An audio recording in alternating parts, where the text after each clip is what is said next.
Professor Sasser unfortunately could not be here today because of his teaching obligations in the United States, but he certainly sends his regards to you all. Although you have seen the promo video, I would like to recap again what it is that we do in our course on the emergence of the modern Middle East. Basically, we cover a big chunk of history. We begin with the 17th century Ottoman Empire, the period of modernization, and the Western impact on the Middle East.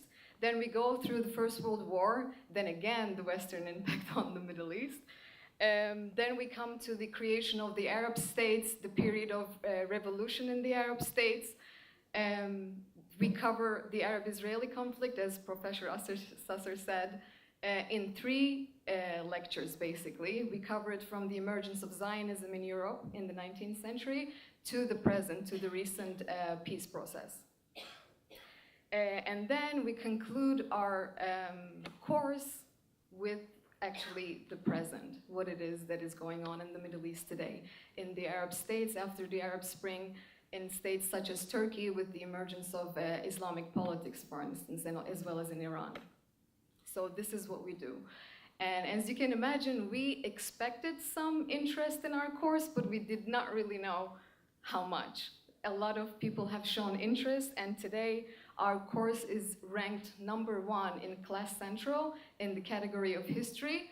And this ranking was based on basically 15,000 reviews by 75,000 students. And basically 4 million people go to Class Central. This is a MOOC aggregator to decide which course to take next. So in the history category, I'm so proud to say that we rank #1. I said the interest, how many students do we have?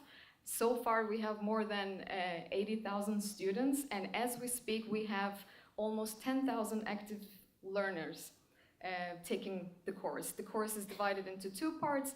The first part we end with the First World War, and the second part comes up until the present. So altogether we have almost 10,000 students learning as we speak.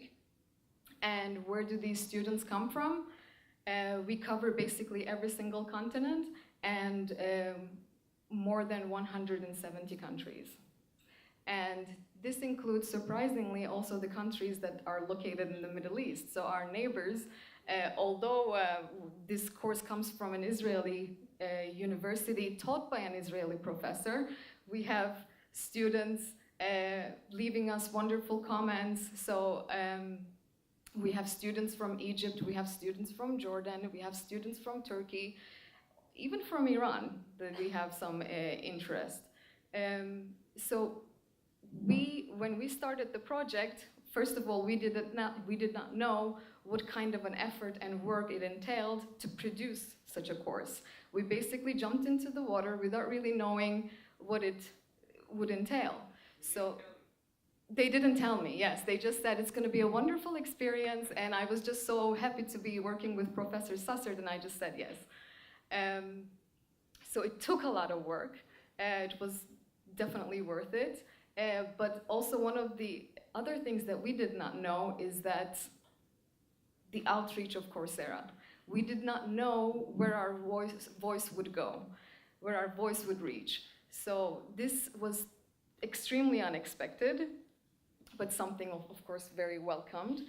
But I think it is only natural that technology basically rules our lives in every aspect. We cannot get rid of our phones, our tablets, right? We're attached to them. It's kind of like another organ right now. So it was only natural that education would basically cooperate and bring in technology. And this is the product. So when the MOOCs emerged, the hype about it was so great that in 2012, the New York Times called it the year of the MOOC. A year after MOOCs emerged, the New York Times called it the year of the MOOC. But you saw our promo, I told you about our students, but who are these students and what does the MOOC do for our students? First of all, there are the students from Tel Aviv University. They enroll, like they do in any other course, to our course, and they take it for credit. They study at their own pace in their own homes in front of their computers. They only have to come to the campus to take the exams. This is the only part that resembles the traditional forms of education. But also something surprising here, we come from the humanities, right? But most of our students, they come from exact sciences. So Coursera basically has enabled us to expand our outreach also to students outside the field of humanities. We have students from medicine, from engineering, anything, any field that you can think of. So in this respect, I think it has been substantially important. And secondly, who do we have? Basically the whole world. Like I told you, we have students from 170 countries from all different backgrounds, different nationalities, different levels of income, different levels of education. The only thing that you need, basically, is the motivation and the willingness to learn. So in this respect, why online learning has been so revolutionary, that it enabled people without access to high degrees or university education to access the information, and not only simple information that you can grab off Google or off YouTube or any other medium, but it gives you that information through esteemed universities taught by esteemed professors. So the only thing you need is the motivation and the willingness to learn, as I said. As you may have noticed, I'm trying to snatch a few of you to come and join our course on the emergence of the modern Middle East. And the thing is, why do they take these courses? First of all, most of them, they just want to expand their knowledge and horizons. But most importantly, perhaps, they want to use these online courses to boost their own personal careers. I have brought you some samples, reviews left by our students for us, to show you how these online courses are beneficial to them, both as their intellectual growth and also their careers. For instance, one student said, "I have just moved to the Middle East to take up a role in a company and wanted to learn more about history and culture.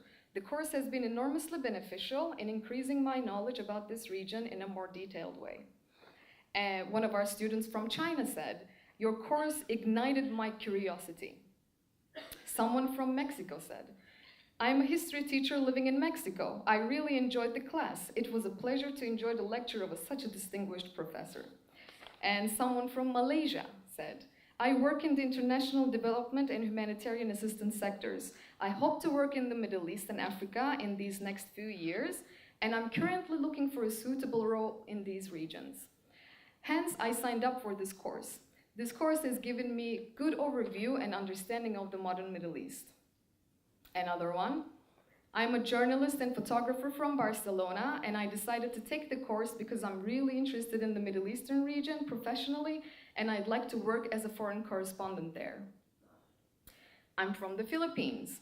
As a foreign affairs researcher handling the Middle East and Africa desk, I have learned about the history of the Middle East through your course." So you have, we also have had high school students, for instance, who just wanted to learn about the Middle East and make sense of the world in which they live in. But as you see from these examples, there are a lot of people who take these courses to basically support their future careers. It's very important. So I don't know how familiar you are with the world of the MOOC, but some people criticize these MOOCs because they said these cannot be a replacement for good academic education.